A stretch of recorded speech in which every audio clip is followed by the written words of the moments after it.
నాయనా దీపక, దీనిని నీవు అనుసంధానం చేసుకోవడంలో పొరపాటు పడుతున్నావు.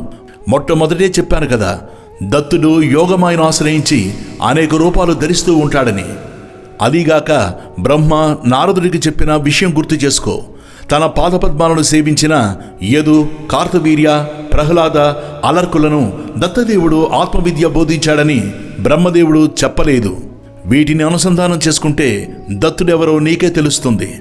ఆ వరుసలోనే యదువుకు దత్తుడు తత్వం ఉపదేశించిన వృత్తాంతం ఇప్పుడు చెబుతాను, ఆలకించు అంటూ వేదధర్ముడు మళ్ళీ ఇలా చెబుతున్నాడు. దిగంబరం భస్మ సుగంధలేపనం చక్రం త్రిశూలం ఢమరుం గదాం చ పద్మాసనస్థం ఋషిదేవ వందితం దత్తాత్రేయ